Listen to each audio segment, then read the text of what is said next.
Good morning, class. Here is Pramod Sharma. Now, our discussion continues based on application of derivatives. Subtopic is increasing and decreasing function. We have already discussed up to question 7. Now we have taken the question number 8. In question number 8, say to you, question number 8, आपका topic जानते ही अब increasing and decreasing functions. Exercise आपकी है 6.2. Question है 8. Question number 8 से to you, find the value of X. Find the value of X for which हमें X की value find out करनी है. Find the value of X, हमें X की वैल्यू चाहिए. Find the value of X for which Y equal to x minus 2 x minus 2 whole square of x minus 2 is an increasing function. Is an increasing function. Is an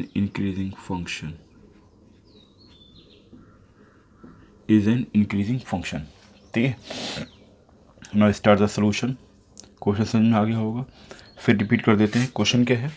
question से to you, find the value of X for which Y equal to x minus 2 whole square of x minus 2 is an increasing function.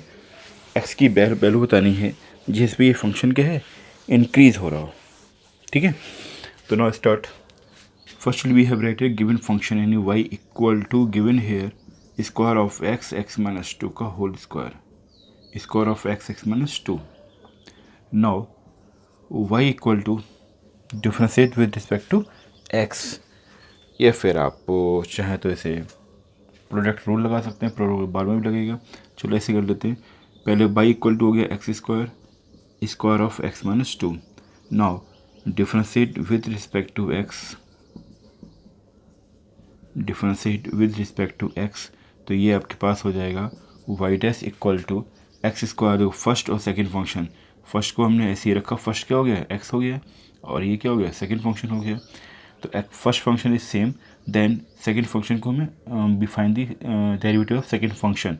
It means 2x minus 2.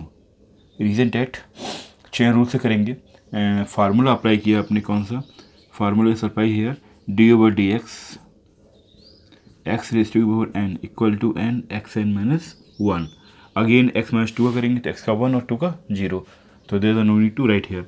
Now plus sine second function को we have write the same and differentiate first function in 2x. Okay. तो we have take the common both equations, one is 2 and other is x, यानी 2x x minus 2 remaining here x, यहाँ remaining x हो गया. इस वाले में देखेंगे तो plus x minus 2. Okay. So that is 2x minus 2. ये आपने सॉल्व किया तो ये हो गया 2x माइनस 2, तो 2 इज़ कॉमन, तो 4x माइनस 2 और that is x minus 1 Y dash. कोई डाउट? ठीक है. हमने क्या किया, सिंपली डिफ्रेंशिएट किया. डिफ्रेंशिएट करने पे हमें मिला 4x x minus 2 x minus 1. For critical point देखेंगे तो कितने क्रिटिकल पॉइंट गए, यहाँ दिया 3 क्रिटिकल पॉइंट 0 2 1. तो we have right here for critical point, for critical CRITICAL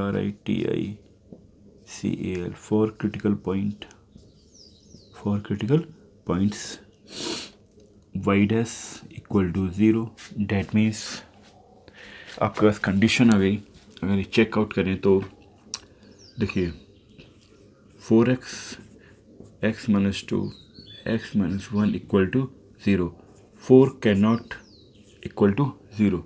That means x is equal to 0, x minus 2 equal to 0 and x minus 1 equal to 0. That means हमें क्या मिल जाएगा, x equal to 0 मिल चुका है, x equal to 2 और x equal to 1. There are 3 critical points, 1, 2 and 3. Okay, now we draw the number line minus infinite to plus infinite. We have take the 0, 3 critical point है 0, then 1 और that is a 2. ठीक है, ये हमने form कर लिया. अब in which intervals we have write कि function where is the increasing और डिक्रीजिंग, एक्स की किस वैल्यू के लिए फंक्शन क्या है, इंक्रीज हो रहा है या फिर डिक्रीज हो रहा है. तो x इक्वल टू 0 से पहले हमने x इक्वल टू लगा दिया माइनस का 1, तो हमें क्या मिला, y डैश की वैल्यू देखें एट, इस पर हमने देखा या f डैश कर दो, फ़र्क क्या पड़ता है उससे. हमने कहा f डैश माइनस 1, चेकआउट किया तो हमें मिला 4, x के प्लेस पर माइनस 1, x के प्लेस पर माइनस 1 और x के प्लेस पर माइनस 1. डेट मीन्स देखेंगे तो 4 माइनस 1 माइनस 3 माइनस 2. देखिए ये तो प्लस हो गया, तो 4 माइनस का 4 हो गया इसकी वजह से, और ये हो गया 3 to 6 प्लस का 6, ये आ गया माइनस का 24. That is a negative value, तो यहाँ तो नेगेटिव दे रहा है. अब 0 से पहले और 1 से बाद में इनके बीच में वैल्यू, तो हमने x इक्वल टू पुट कर दिया 1.5. ठीक है, 1.5 पुट किया तो f डैश 1.5 हमें क्या देगा, इक्वल टू 4, 1.5 फिर 1.5 माइनस 2 एंड यहाँ पर आपके पास है 1.5 माइनस 1. देखिए ये तो 4 हो गया, ये 1.5 हो गया, ये 0.5 हो गया नेगेटिव के साथ, माइनस 0.5 और ये हो गया 0.5. तो इसकी वजह से क्या मिला हमें, नेगेटिव, यानी यहाँ पर भी डिक्रीजिंग फंक्शन. ठीक है, अब इस इंटरवल की बात करें, इस इंटरवल पे क्या कंडीशन हो रही है, अगर यहाँ पर 1 और 2 के बीच में हमने लगा दिया कि x इक्वल टू 1.5,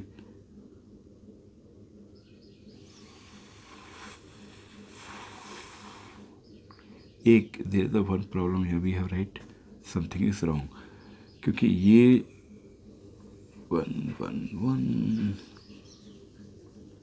देखिए 0 से बाद और 1 से पहले, तो 1 से पहले कितना आ सकता है, 1 से पहले हम देखेंगे तो 0.5. यहाँ होगा x इक्वल टू 0.5 पे चेकआउट करेंगे तो f डैश 0.5 इक्वल टू हमें देगा 4.5, फिर 0.5 माइनस 2, फिर हमें देगा 0.5 माइनस 1. तो ओवरऑल यहाँ नेगेटिव आएगा और यहाँ भी नेगेटिव आएगा, पॉजिटिव वैल्यू दे देगा ये 4.5.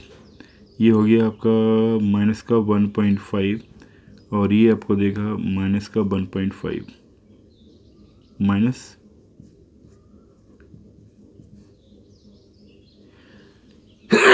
देखिए माइनस प्लस एन इक्वल मिला के इसने क्या दिया, पॉजिटिव वैल्यू देगा, इस प्लेस में मिलेगा पॉजिटिव.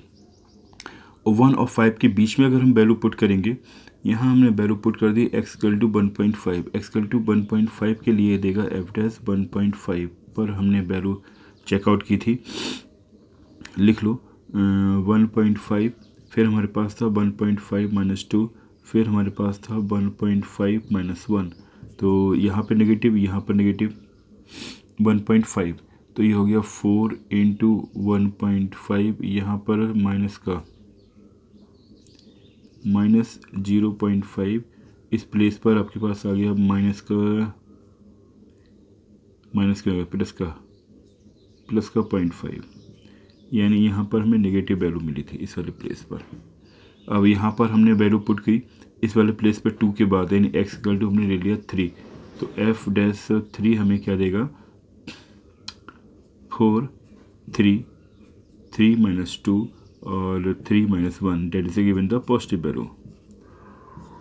ठीक है, तो आपने तो क्या देखा कि माइनस इन्फिनिटी से जीरो के इंटरवल में ये डिक्रीजिंग फंक्शन है, जीरो से वन के उसमें देखें तो ये इंक्रीजिंग फंक्शन है, वन से टू में डिक्रीजिंग है, और वन से टू से इन्फाइनाइट में इंक्रीजिंग है। वो इंक्रीजिंग के लिए पूछ रहा तो हम लिख सकते हैं क्या, इट इज़ इंक्रीजिंग, किस वैल्यू के लिए इंक्रीजिंग फंक्शन है, तो एक्स इक्वल टू किसके लिए आपका इंक्रीज होगा, जब आपकी एक्स की वैल्यू क्या होगी, टू से इन्फाइनाइट हो और जीरो से वन हो, टू से इन्फाइनाइट और जीरो से one. Okay, so we have right here it is increasing function, hence it is increasing function। किस पर इंक्रीज कर रहा है, कौन सा इंटरवल आपको दे रखा है, तो यहाँ 0 to 1 पे, 0 to 1 यूनियन 0 to 1, और कौन है 2 से इन्फाइनाइट। ठीक है, ये एंड करके भी लिख सकते हो, it is decreasing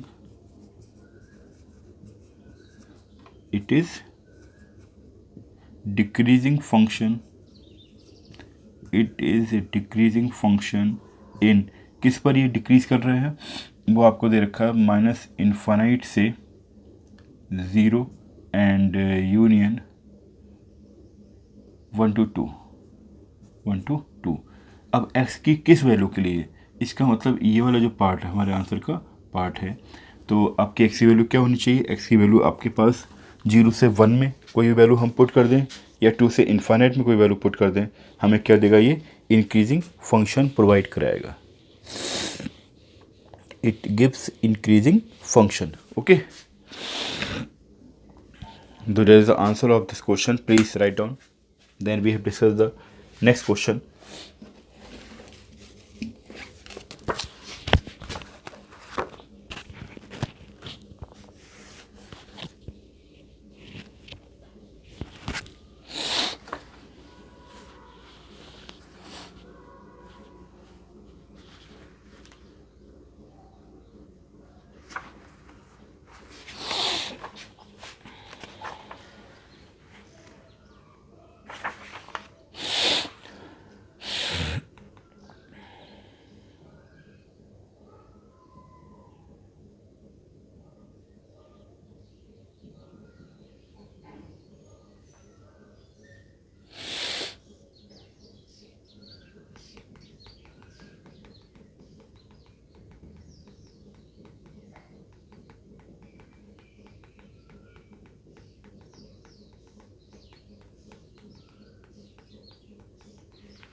I hope you have right down, आपने नोट कर लिया होगा। Now we have take the next part of this question, next question of this exercise. इसमें कंफ्यूजन करना कि सर एक्स की वैल्यू तो मिली नहीं, एक्स की इंटरवल मिल चुका है आपका, क्या कि एक्स की वैल्यू जब 0 to 1 होगी, मीन्स एक्स की वैल्यू 0 से ग्रेटर, 1 से लेस एंड 2 से greater, then function given the increasing. ठीक है, function return increasing value. Okay, now we have take the question number second, question number 9।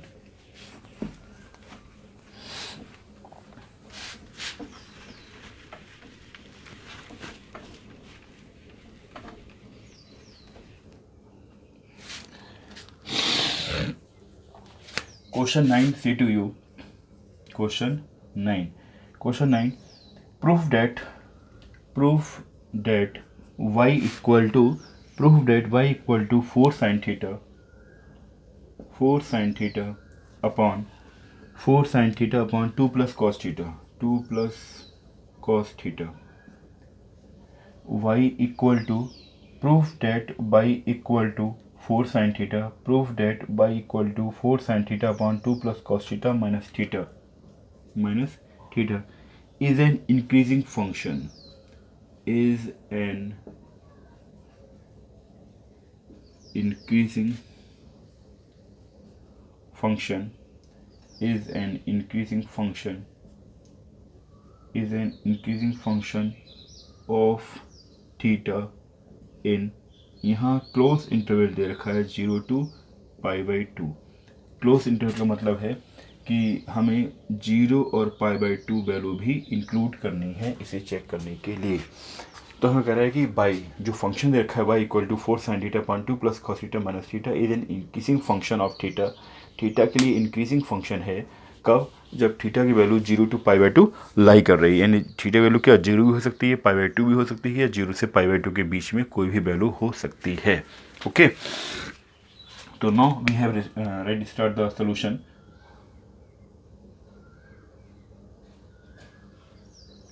तो सॉल्यूशन स्टार्ट करें. सॉल्यूशन के लिए हमने कहा क्या दे रखा है, हमें गिवन है y equal to 4 sin theta upon 2 plus cos theta और minus theta. Differentiate with respect to x, जैसा कि हम करते आ रहे हैं. ठीक है, differentiate with respect to x. जब इसका हम डिफ्रेंशिएट करेंगे तो हमें मिल जाएगा y डैश इक्वल टू, अब यहाँ क्या देखो, नोमरेटर डिनोमिनेटर यानी कोसेंट का फार्मूला अप्लाई होगा. तो हम ये कह सकते हैं कि 2 प्लस कॉस थीटा का होल स्क्वायर. ठीक है, अब डिनोमिनेटर को हम ऐसे ही रखते हैं 2 प्लस कॉस थीटा, ये ऐसे ही रहेगा. ठीक है, फिर क्या करते हैं, नोमरेटर को हम डिफ्रेंशिएट करते हैं. नोमरेटर हमारे पास क्या है 4 साइन थीटा का हो गया कॉस थीटा, साइन थीटा का कॉस थीटा. फिर माइनस आता है, आपका जो नोमरेटर है उसको हम ऐसे ही रखेंगे. नोमरेटर को हमने ऐसे ही रखा. अब डिनोमिनेटर को करेंगे तो 2 और कॉस थीटा का होगा माइनस का साइन थीटा. कोई डाउट? और थीटा का आप जानते हो, जैसे थीटा करोगे तो क्या देगा माइनस का 1. ओके, तो हमने यहाँ कोसेंट रूल लगा दिया. कोसेंट रूल के थ्रू हमें मिला 2 plus cos theta 4 cos theta minus 4 sine theta minus sine theta and upon 2 plus cos theta का whole square. There is a one mistake here. जब हम डिनोमिनेटर का करेंगे तो 2 का क्या होगा 0, 2 गिवन था 0 वैल्यू, तो हमें मिलेगी माइनस का साइन थीटा.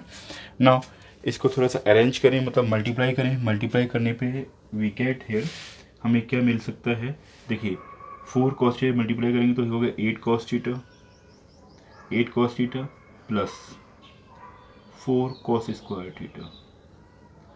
यहाँ करेंगे तो माइनस माइनस प्लस हो गया 4 साइन स्क्वायर थीटा. और ये आपका चल रहा है 2 प्लस कॉस थीटा का होल स्क्वायर और माइनस 1.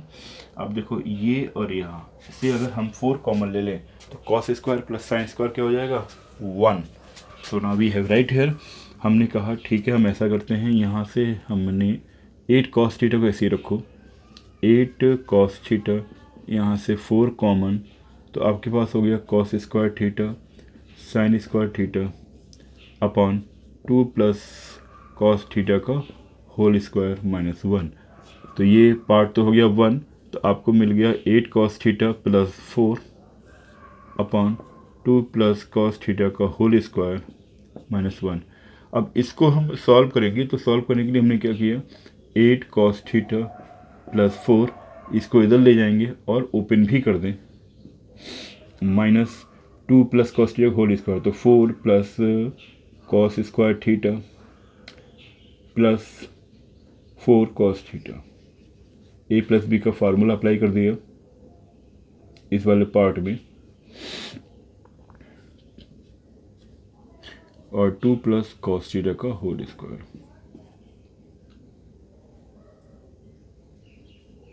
ओके, जब इसे हम सॉल्व करेंगे तो हमें क्या मिलेगा 8 cos theta plus 4 minus cos square theta minus का 4 cos theta upon 2 plus cos theta का होल स्क्वायर. बहुत सिंप्लीफाई कर लो फिर ज़्यादा आसान रहेगा. 8 कॉस थीटा, देखो माइनस 4 से प्लस 4 कैंसिल हो, 8 कॉस थीटा और माइनस का 4 कॉस थीटा, 4 कॉस थीटा हो गया तो आपके पास मिला 4 cos theta minus cos square theta upon में 2 प्लस कॉस थीटा का होल स्क्वायर। इसे और सिंप्लीफाई कर सकते हैं, मीन्स कॉस थीटा को हमने बाहर निकाल दिया तो हमें मिल गया 4 माइनस कॉस थीटा और ये हो गया 2 प्लस कॉस थीटा का होल स्क्वायर। ठीक है, नाउ एट दिस स्टेज अब हम क्या कर सकते हैं, यहाँ पे देखें। ठीक है, इस स्टेज पे पहुँचने के बाद हमने कहा देखिए 2 प्लस कॉस थीटा का होल स्क्वायर, ये क्या है, कॉस की कोई वैल्यू लगा दो, स्क्वायर होने की वजह से पॉजिटिव वैल्यू रिटर्न करेगा। तो हम लिखेंगे 2 plus cos theta 2 plus whole square of 2 plus cos theta is always positive, is always positive, ये वाला पार्ट तो पॉजिटिव रहेगा। ठीक है, and 4 minus cos theta is always positive. Why, cos की कोई वैल्यू लगाइए, लगाओगे क्या आप, कॉस की वैल्यू लगाओगे और 4 से क्या होगा, जो भी कॉस की वैल्यू होगी 4 से कम ही होगी तो पॉजिटिव वैल्यू ही रिटर्न करेगा। तो 4 minus cos theta is also given A positive value, is always positive value. ठीक है, देखिए कॉस जीरो की वैल्यू लगा दी, क्या मिला, कॉस जीरो 1 मिला, 4 माइनस 1 क्या मिल गया, 3 आ गया। हमने कहा नहीं 1 लगाएंगे, हम तो और लगाएंगे। अब लगाइए कॉस 30 लगाया, कॉस 30 मतलब हो गया √3/2, √3/2 मतलब क्या है, √3/2 1.73 2 से डिवाइड मतलब डिवाइड करेंगे तो क्या आएगा, कमी 4 से कम ही आएगा, पॉजिटिव वैल्यू रिटर्न करेगा। कोई वैल्यू पुट कर दो, ये क्या रिटर्न करने वाला है, पॉजिटिव वैल्यू। अब बचा कौन सा, सिर्फ एक पार्ट बचा जिस पर इस फंक्शन को हमें डिफाइन करना है, कॉस थीटा को। ठीक है,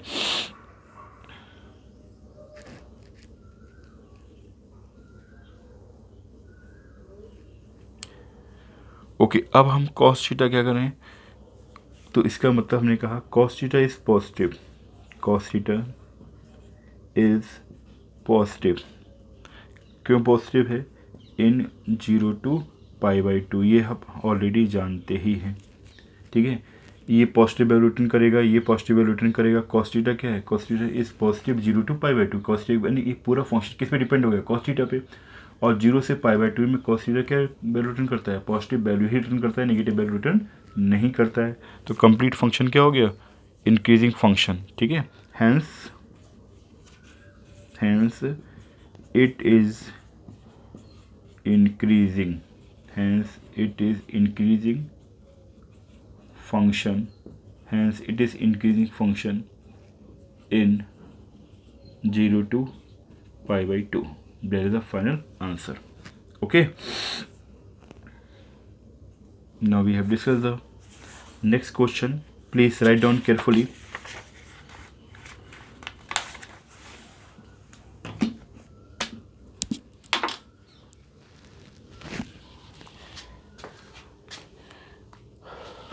Write down.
Now we have to take the next part of this question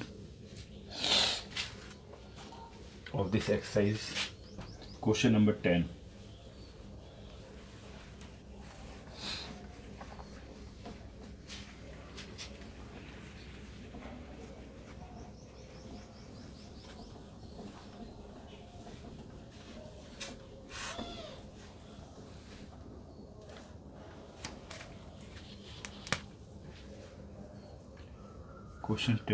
Question 10 say to you, prove that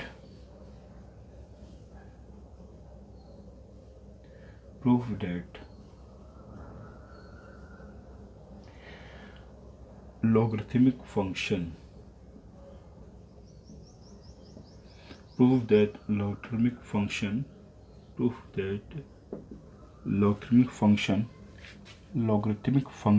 is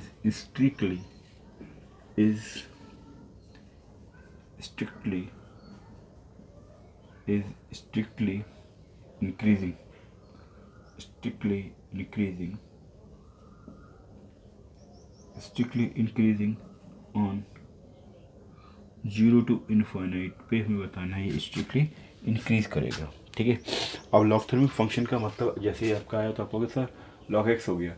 log x का मतलब बेस, जिसका बेस e है, ज़रूरी है कि ऐसा हो ना हो तब। ठीक है, तो देखिए now we start the solution. सबसे पहले हमें गिवन क्या है, वी हैव राइट है कि हमें फंक्शन दे रखा है, function log base a x दे रखा है, लॉगरिथमिक फंक्शन है।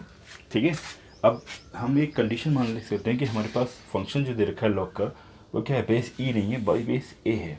देन अब हमें सॉल्व करना है। ठीक है, तो f x equal to log x base a, इसका बेस चेंज करें, then we have next forward. अब बेस चेंज करने के लिए हमने क्या किया, बेस चेंज करना है तो ध्यान से देखना, हमने जहाँ a है वहाँ e लग दिया और ये x हो गया। ठीक, बेस चेंज किया। अब बेस चेंज कर रहे हैं तो और इसलिए इसे हमें डिवाइड भी करना होगा, यानी फार्मूला पर क्या कहता है कि अब यहाँ पर आ जाइए तो log a base e, that is the formula to change to base. फिर से देख लीजिए क्या किया हमने, हमें बेस चेंज करना है तो हमने यहाँ पर a के प्लेस पर e लगा दिया। ठीक है, तो log e x base change हो गया, अपॉन में log बेस e a। ठीक, और आप जानते हैं ये क्या कांस्टेंट है, अब हम इसको ईजिली डिफ्रेंशिएट कर सकते हैं। तो हम लिखेंगे कि क्या एफ एक्स इक्वल टू हमारे पास आ गया 1 अपॉन log a। अब जैसा नो मीनिंग ई लिखो ना लिखो फर्क नहीं पड़ता है, और ये आपके पास आ गया log e x। ठीक है, ये जो कांस्टेंट हो गया तो एफ डैश एक्स निकाला हमने, तो एफ डैश एक्स क्या मिला आपको 1 upon log base e a, और ये हो गया 1 अपॉन एक्स, यानी आपका फंक्शन प्योरली डिपेंड होगा इस पर, जो कांस्टेंट है। अब इस पर डिपेंड हो गया 1 अपॉन एक्स, यानी ये फंक्शन अगर स्ट्रिक्टली इंक्रीज कर रहा है तो it is must x give the value positive. हमेशा एक्स की वैल्यू क्या होनी चाहिए, पॉजिटिव वैल्यू होनी चाहिए। अब एक्स की पॉजिटिव वैल्यू होने का मतलब है कि एक्स हमेशा ग्रेटर देन 0 वैल्यू देगा। तो लिखेंगे इट इज़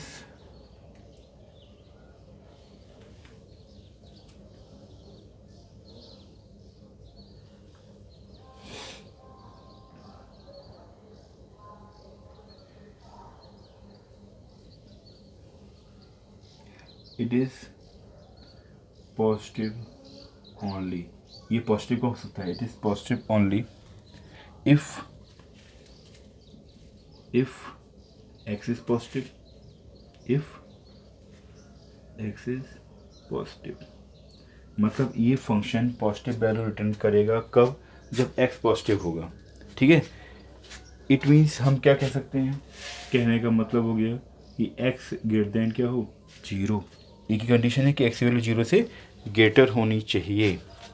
ठीक है, अगर लंबा लाइन पे हम शो भी करें तो हम लंबा लाइन पे क्या शो कर सकते हैं कि ये इनफाइनाइट टू इनफाइनाइट है, और यहाँ पर हम बात करें ये आपका 0 है। अगर ये फंक्शन स्ट्रिक्टली इंक्रीज हो रहा है, इसका मतलब फंक्शन जो लाई करेगा वो 0 टू इनफाइनाइट पे लाई करेगा।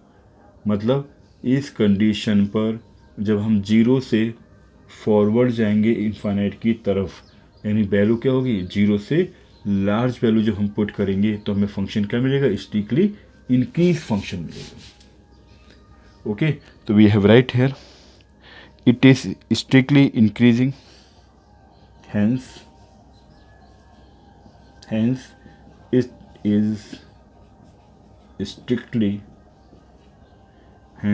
is strictly increasing on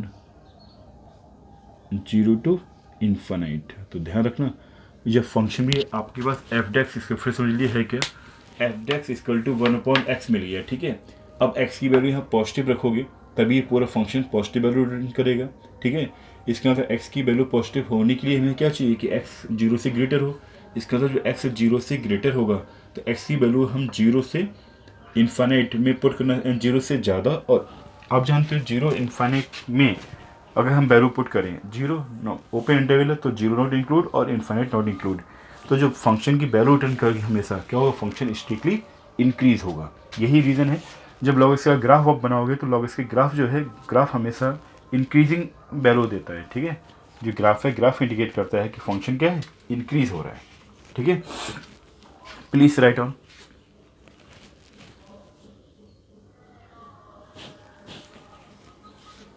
Please write down.